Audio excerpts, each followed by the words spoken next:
The wind off Drana's northern cliffs knifed through willing coats, carrying fine grains of ice that stung exposed skin and lodged in the seams of boots. Marble steps up to the council hall were glazed with frost, every footfall accompanied by the muted squeak of ice dust under leather. Malin Karth paused at the top, not to admire the austere columns or the silver-plated doors, but to steady his breath. He had never liked official chambers, their bright, unyielding light, the way. Voices echoed as if nothing could be kept private. 20 years of his life had been spent in the hush of the archive vaults, where air was filtered and the lamps were soft, and conversation was reserved for the few who understood the fragility of pre-collapsed documents. This was the opposite. Of that dot, the summons in his coat pocket had the weight of law, and ignoring it wasn't an option. The council's pairing protocol was in effect again, an engineered solution to population decline. Willing human men matched with genetically compatible alien women to repopulate outposts and stabilize birth rates. The reasons were practical, even necessary, but the method. He hated the method. Inside, the hall stretched wide under high skylights. Sunlight refracted into an unforgiving white that flattened shadows. The air smelled of antiseptic from the vents overhead, clean but edged like a blade. Rows of men waited along a central aisle, clerks in gray stationed at podiums to call each forward. At the far end, on a low platform, 2 women stood together, turned slightly toward each other as if instructed to pose. They were unmistakably sisters Navira and Sorellen, according to the file he'd been given. Mid-20s, family lost in the South Quarter food riots, no surviving kin. Both marked unsuitable because they refused separation. Only one woman preparing council regulation. Their presentation garments were pearl-toned, light enough to show the hard line of muscle at shoulder and thigh, and entirely inadequate for the cold. Bare feet on marble, ankles taut as if bracing against the bite of the stone. Navira stood a step forward, chin up, scanning the crowd with eyes that met and dismissed each man in turn. Defiance wasn't in her posture, it was in her stillness, the refusal to flinch. Sorellen stayed just behind, hands folded at her waist, eyes down but not unseeing, her breathing shallow. Together they radiated a single truth. They were waiting for someone to point at one of them and end the life they'd managed to hold on to. Malin Karth, the clerk, called. He walked the aisle at a measured pace, aware of the clipped rhythm of his boots on stone. At the podium, the clerk recited the script, eyes fixed on her slate. Per protocol, you will select one candidate. She will be registered to your household. Malin looked at them, Navira's jaw tightening at the word select, Sorellen's. Fingers pressing into the inside of her wrist as though to keep herself present and heard his own voice before he had mapped the steps that would follow. I will pair with both. The clerk didn't look up. That is not, I understand the rule, he said, his tone even. And I am requesting an exception. Now she looked at him, startled enough to break from the rote delivery.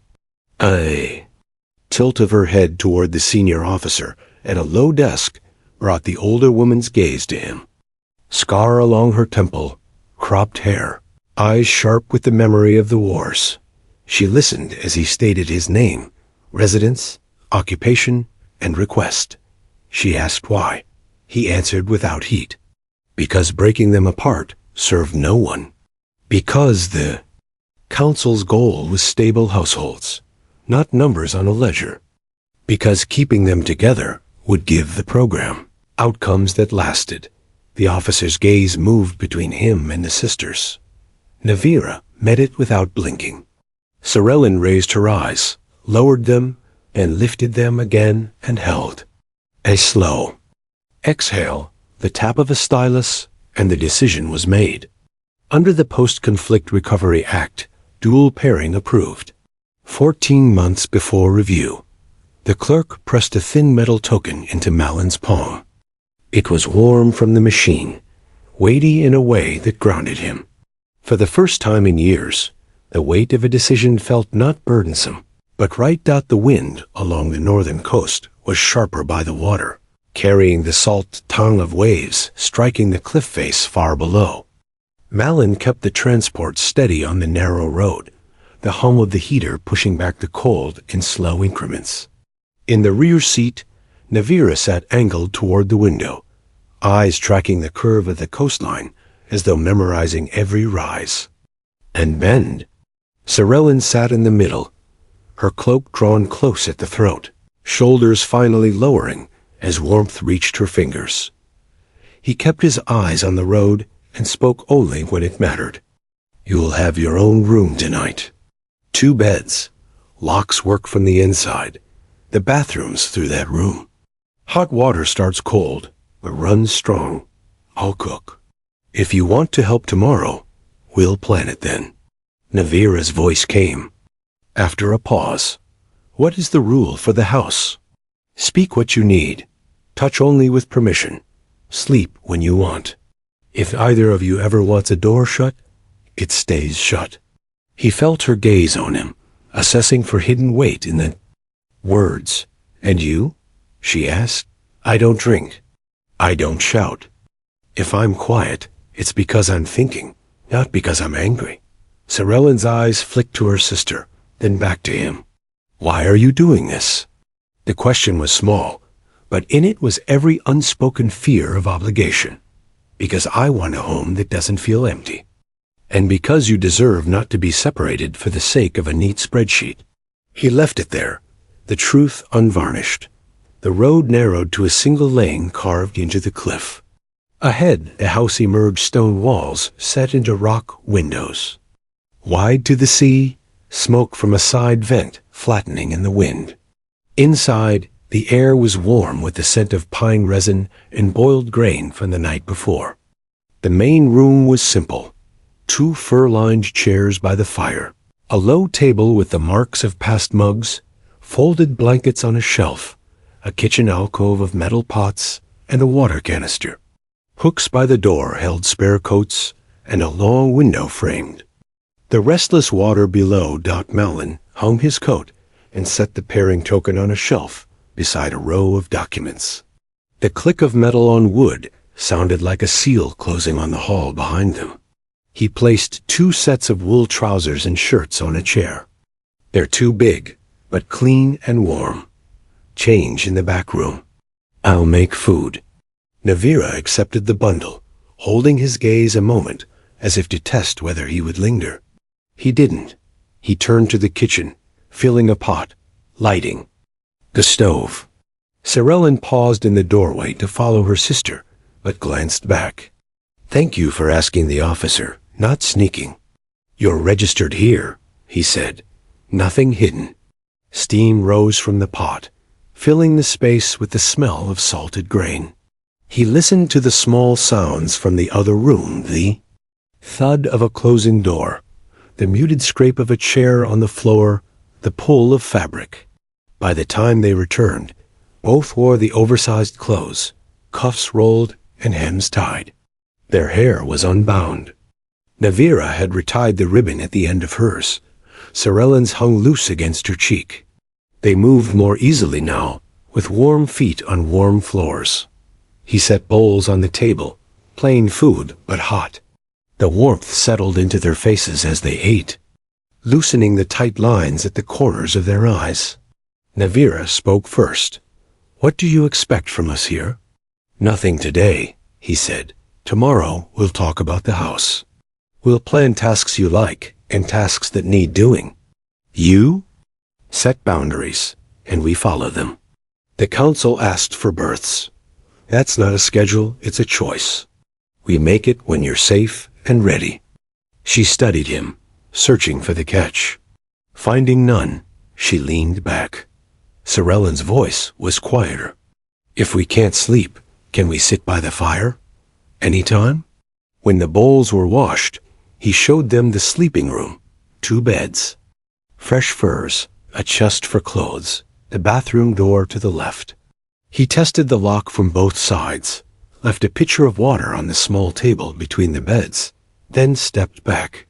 "You're safe here," he said, not as a promise to last forever, but as a truth for tonight. Navira nodded once. "We will sleep." Sorellen looked to the window where the last light dulled over the sea, then back at him. "Good night, Malin." The door closed.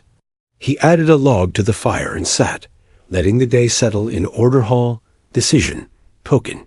First questions at the table. First honest answers. The house hummed in the wind, but for the first time in years, the sound didn't feel like loneliness. Morning came pale and cold. The light through the cliffside windows washed to silver by, frost clinging to the glass.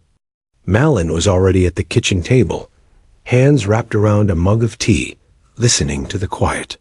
A fire had burned low in the night, but enough heat lingered in the stones to keep the chill from biting. He heard the latch on the back room door turn and set his mug down. Navira emerged first. The cuffs of her wool shirt still rolled from the night before, hair hanging loose down her back.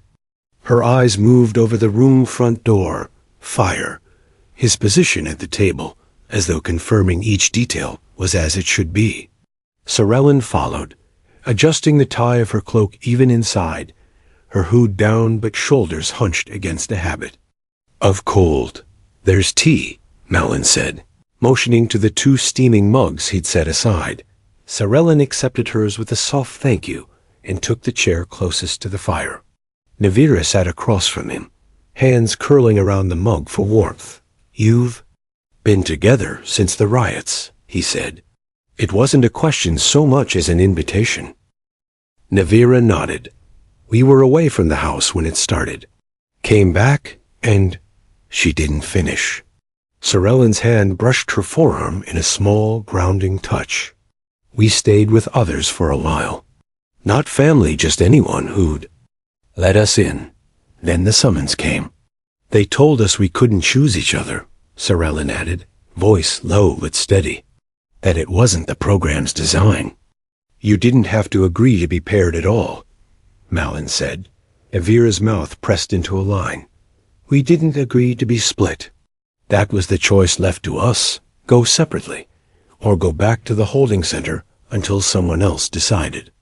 And no one leaves the center the same." He set bowls of hot grain on the table. "You won't be split here. Not by me. Not by anyone while you're under my name."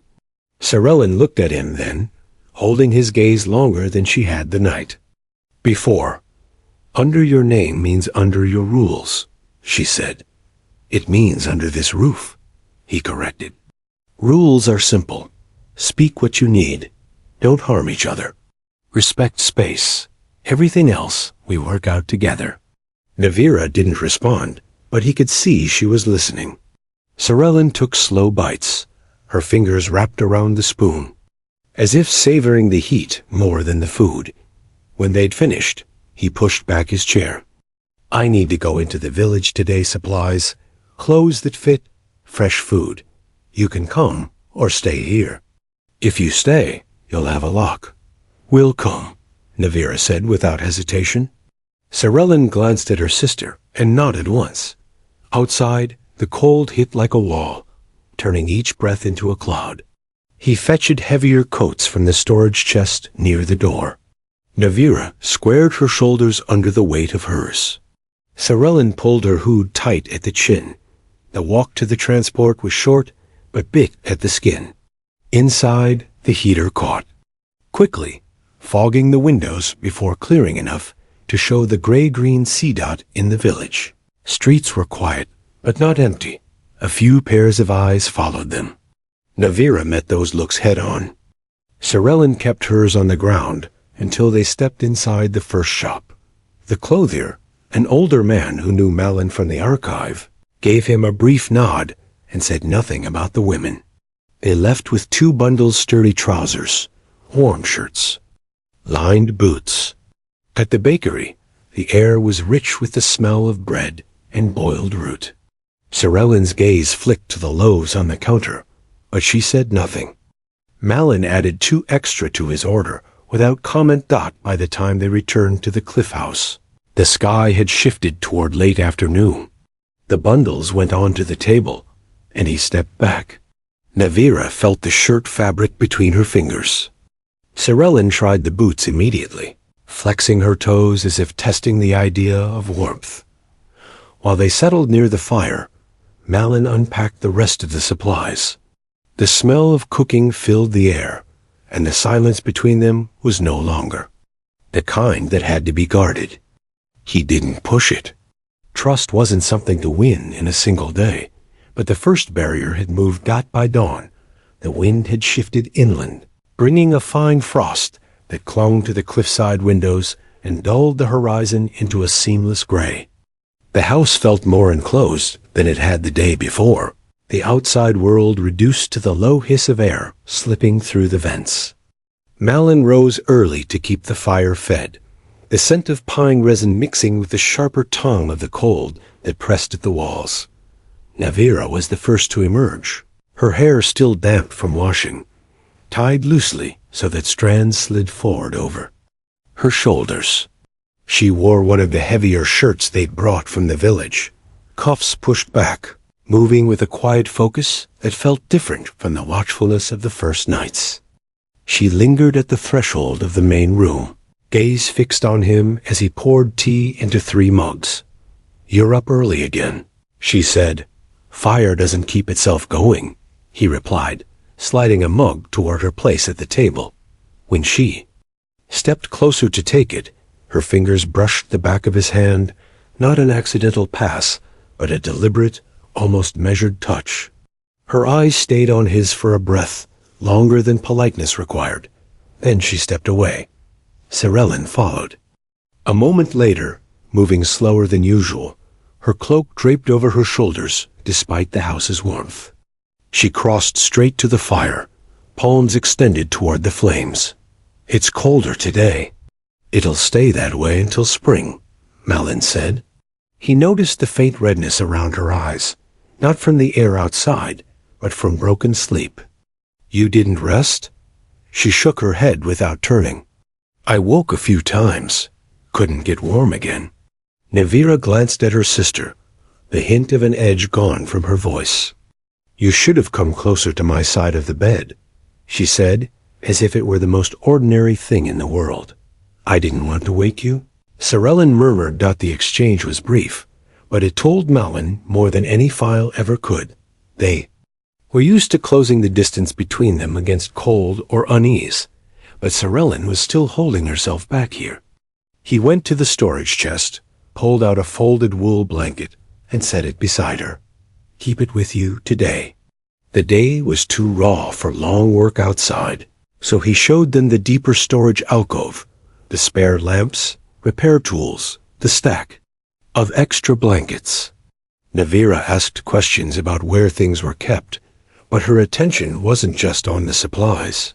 More than once, she stepped in close when he opened a drawer, her arm brushing his as if to gauge his reaction.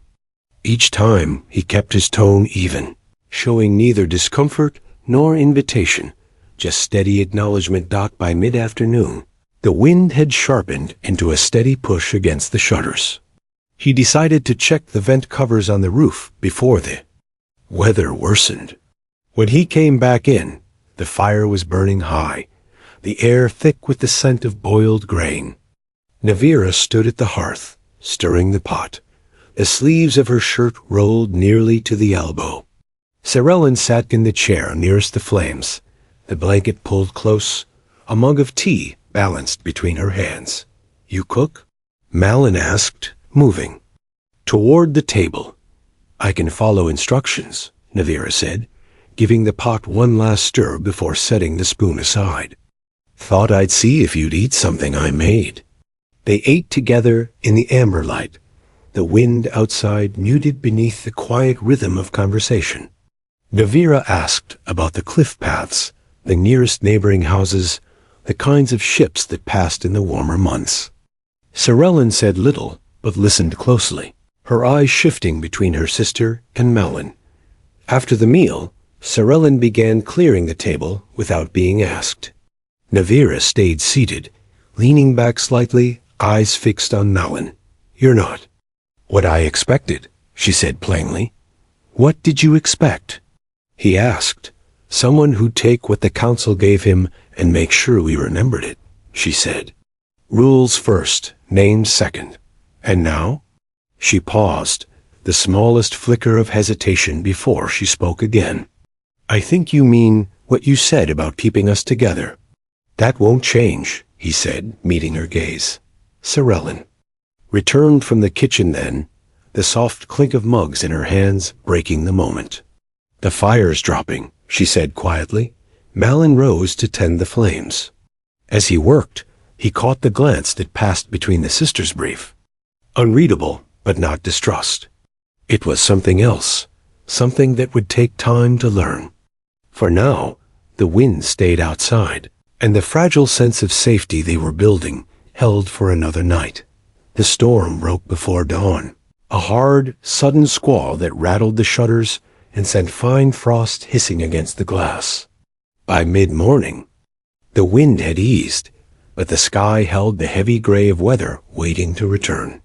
Malin sat at the table with a folder of archived repair orders he'd brought from the village.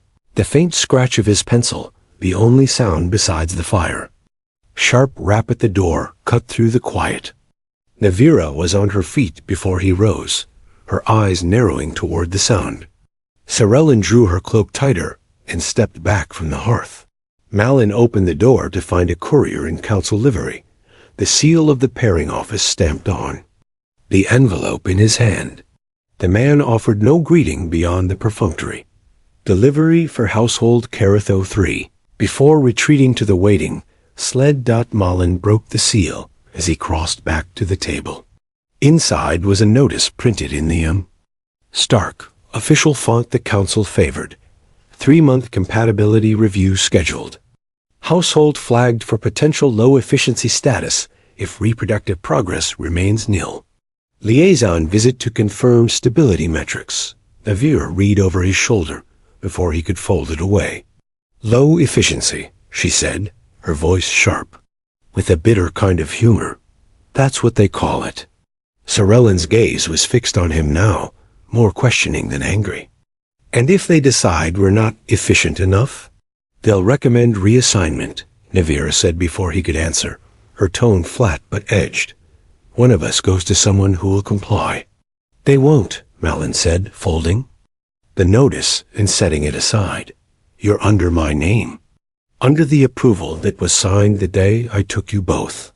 The council can't override that without cause, and we'll give them none they can use." Navira's eyes narrowed, measuring. "Him, cause is easy to invent. Not if the household is stable, and you're here by choice," he said.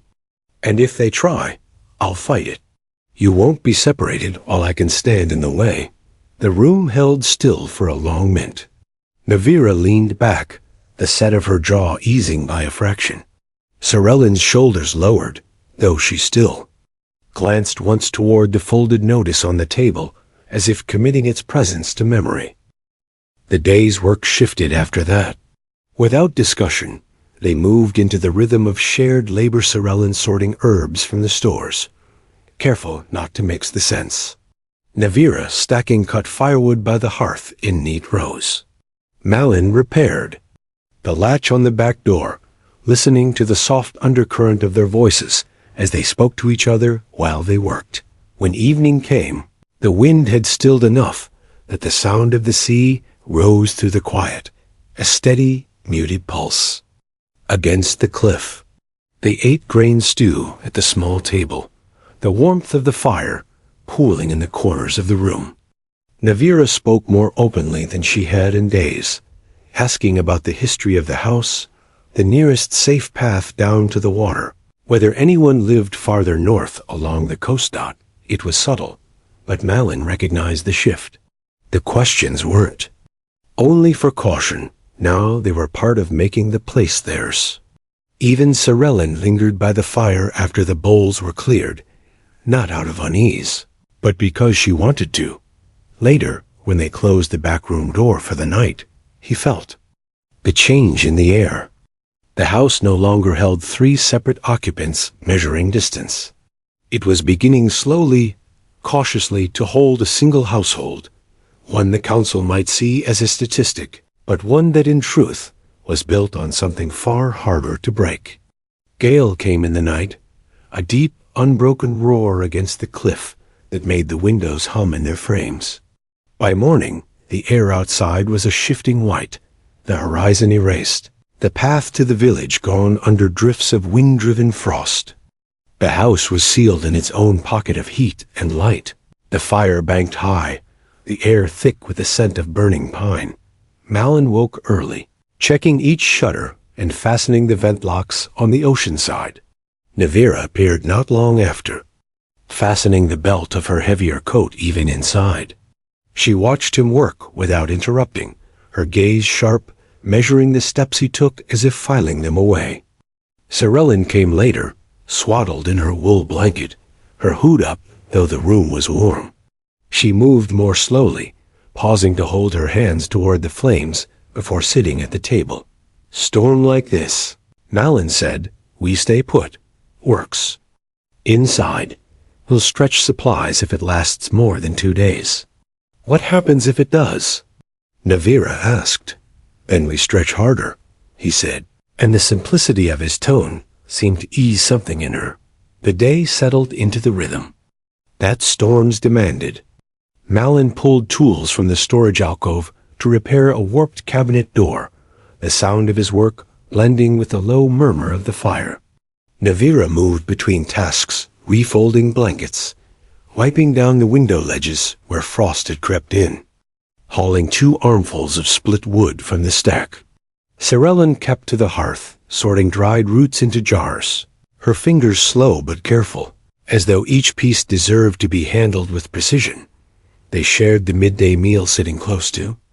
The fire, bowls of thickened grain sweetened with dried fruit. Navira asked him about the summer storms, how they came in off the water without warning, how high the waves climbed when the wind had a mind to push them. Sorellen listened, her gaze on the flames, but her attention fixed on his voice, by late. Afternoon, the storm had tightened its grip, the wind screaming down the cliff face, rattling the vent covers hard enough to send shivers through the walls. Malin pulled on his coat and braced himself to check the roof. Navira offered to go with him, but he shook his head. No sense both of us freezing for one job. When he returned, wind-burned and damp with frost, the fire was burning high again, and the smell of boiled grain filled the air. Navira stood by the hearth, ladle in hand, sleeves rolled to the elbow. Sorellen sat curled in the nearest chair, her blanket around her shoulders, a mug of tea balanced between her palms. "You cook now?" Malin asked, setting his gloves to dry. "I can follow instructions," Navira said, giving the pot a final stir. "Thought you might want something hot waiting."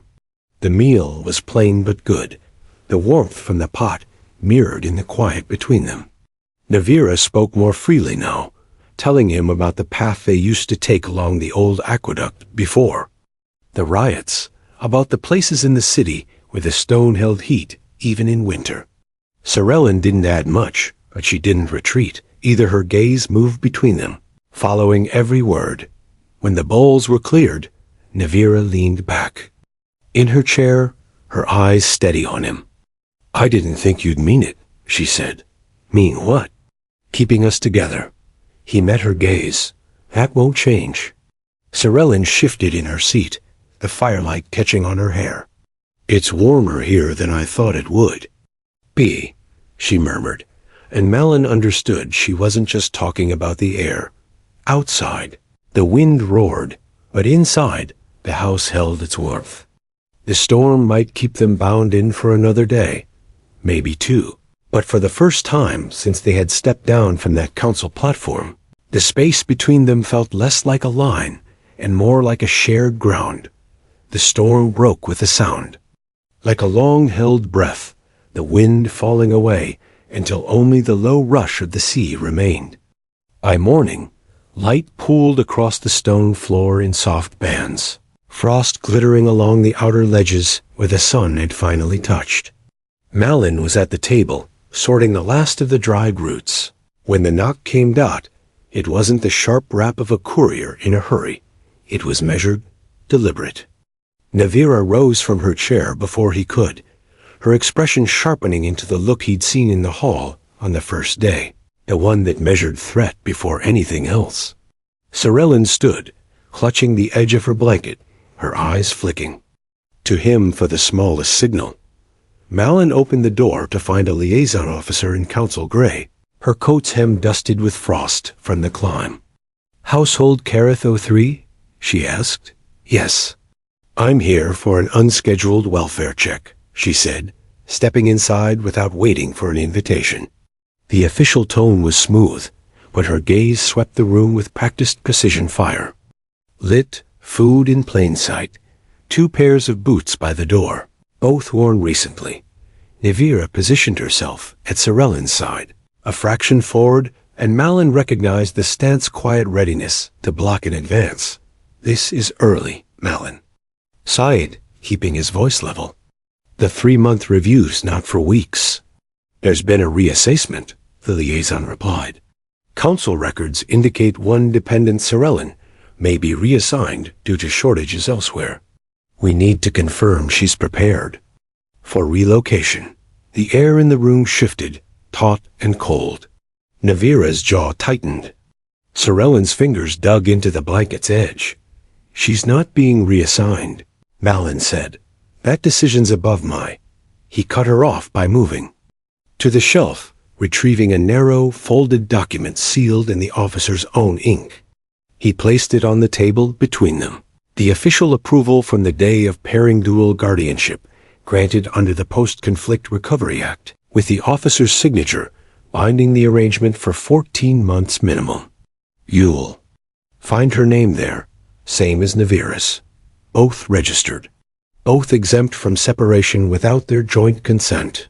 The liaison scanned the page, her practiced neutrality faltering for the smallest beat. "This is unusual." "It's binding," Malin said.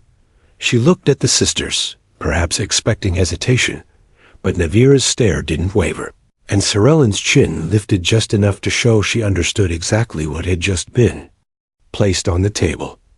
"I'll note the file," the liaison said finally, tucking the document back where he'd left it. She offered no apology, only the same clipped nod she'd entered with, and stepped back into the cold. When the door closed, the silence held for a moment, thick and unbroken. Sorellen turned first, her voice low. "You had that from the beginning?" "Yes," Malin said. "Signed the day I took you both." "Why didn't you tell us?" Navira asked. "Because I wanted you to know you could choose to stay for your own reasons, not because you thought you had to." Navira's mouth pressed into a line, but there was no edge in it this time. Sorellen's grip on the blanket loosened. Later, as the day waned and the sea turned to molten bronze under the lowering sun, they stepped outside to the cliff's edge. The wind was calm, the air cold but clear. They stood together, shoulders nearly touching, looking out at the horizon. No one said the words, but all three understood the truth now written in the space between them. They were not a council experiment, not a statistic to be adjusted. They were a household by choice, bound not by policy, but by the decision each had made to remain. And for the first time since Drana's cold had settled into their bones, they knew no one could take that from them.